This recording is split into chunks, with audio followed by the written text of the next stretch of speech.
I'm Malcolm Van Delson. This is an excerpt from How Low Can You Go, Book 5 in the Do the Wrong Thing series. Last time in How Low Can You Go, Ava tried a really good new drug, got pregnant, and had a threesome on Christmas Eve.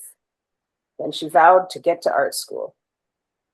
This chapter is called Lifeline Granted. I'm not sure about the chapter title, but that's what it is right now. I stare at the slip of paper that arrived in the mail. Taxed for $900 for a student grant I never got?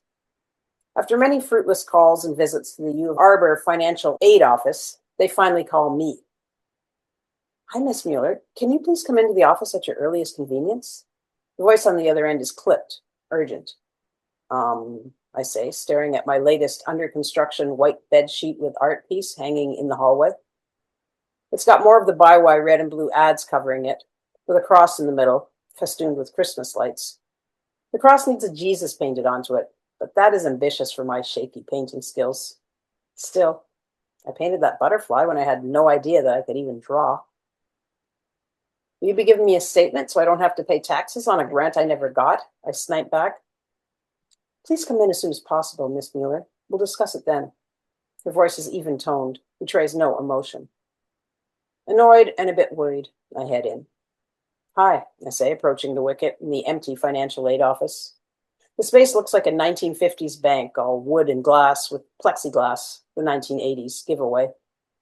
I was told to come in about a mix-up on my taxes. Oh, yes, the woman says. Ava Mueller? I nod. Just a minute. She leaves the room and comes back with a paper, which she slides through the shallow trough under the plexiglass. Sorry about that, Miss Mueller. She's not officious anymore. She smiles nervously. Sometimes these things happen, she adds. The paper looks like a check. I flip it open. $900. Made out to me. But I only took one course, I begin. Thank you, Miss Mueller. Can I help you? She calls out to the student who's entered before looking back at me and nodding curtly when our eyes meet. Thanks, I stutter, mystified, excitement rising. I stuff the check into my bag and exit. In the hallway, I take the slip out and look at it again.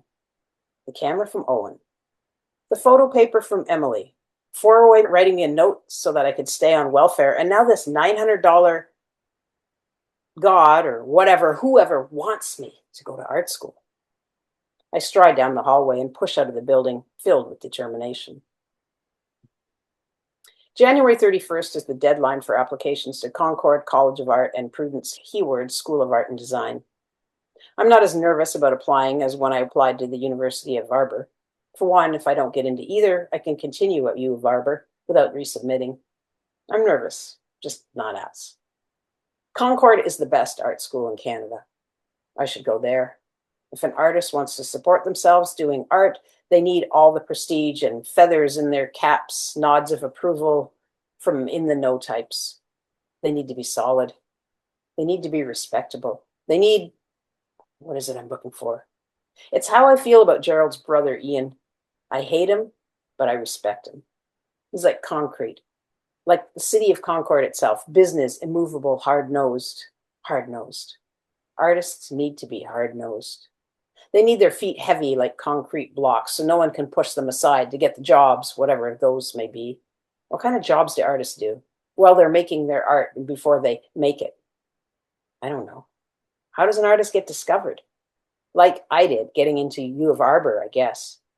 I need to get to the best art school I can. That's all I know. I prefer Prudence Hayward. It's not as well regarded, but it's in smaller Westwood on the other side of the country. Westwood, with its tight, dark music scene, is closer to Los Angeles, where I hope to end up making music videos. I love music videos. No plot, just feelings and images that don't necessarily reflect the song's lyrics. Wild clothes and fashion. All I want to do is make music videos. I've got photos now and sheets with skeletons, lights, and butterflies. I've got the dresser I was going to throw out that Ben said was good. The spray painting I did on the basement walls of our apartment. The spray painting is not graffiti. I don't have what it takes to make graffiti, which is fine. I didn't ask the landlord if I could spray the unused, currently unhooked up sink Dayglow pink and the wall behind it royal blue with stars. I didn't ask him if I could paint a larger than human-sized crude flower on the wall beside it, nor if I could write Ava loves Greg between the two. I just did it. graffiti spirited. It will all be part of my portfolio. Speaking of music, Ice Cube, the Phonations, Del the Funky Homo Sapien, Yo-Yo, the only female rapper I've ever heard of, Black Sheep, and WC and the Mad Circle are playing in Release at a Puntiel Street venue that I've never heard of, but from the address is a few blocks north of where I lived with Louie and Lisa. I'm going. There's no way I'm not going. Michelle isn't interested. Neither is Rick, which is odd because he's half black and loves music. He doesn't listen to angry music, old 60s tunes, jazz, and the Beastie Boys, but no gangster rap, punk, or metal. I guess being black or half doesn't mean you like rap. Neil says he wants to go. Laconic, finance and accounting Neil, pasty and white. Hell, his hair is strawberry blonde. You can't get much whiter without verging into albino. Wants to go, or is willing to. I call the number on the ad and use my glorious MasterCard. The woman on the other end of the line is confused. Hello? Oh, hi. Is this the right number to order tickets for the Ice Cube show? I wonder why she didn't announce the company name when she answered. Oh, pause. Yeah, she says. I'd like to buy tickets. Oh, she doesn't sound excited. One sec. I hear her talking to a man, though I can't make out what they say. You want to buy tickets in advance. She sounds incredulous. You don't want to buy them at the door. Well, I want to make sure we get in case it sells out. Uh-huh, she says. One sec. I hear her talking to the man again. Yeah, okay. How are you going to pay? Credit card? One sec. She talks to the man again. Okay, we can do that, she says brightly when she comes back to me. Now I wonder if I should be giving her my credit card details, but I don't want to miss this show. How many tickets and what's the number? She continues in her newly cheerful tone. Thank you, Ava. You can pick up your tickets at the door, she says when we're done. You're not going to mail them to me? They'll be there, she says sweetly. Just tell the person at the door your name and she'll give them to you. Okay, I say. I wonder if I've done something really stupid. It's raining and snowing when Neil and I arrive at Theater Agora. At the door, I tell the heavily made-up woman that my tickets are supposed to be here. What's your name? Ava Mueller. How many tickets? 2. How do you spell your name? As I spell it, I watch her write Ava M at the top of a lined yellow page. My name is the only thing on it. She puts 2 check marks beside that, then grabs 2 tickets from a stack beside her, rips the tickets in half and slides 2 halves towards me. She doesn't ask to see my credit card, ID, nothing. I guess we could have not even bought tickets, I say, once Neil and I are out of earshot. Just pretended to have ordered them. We laugh. Inside, well, I've never been one of 2 white people among 100 blacks. I scan the crowd.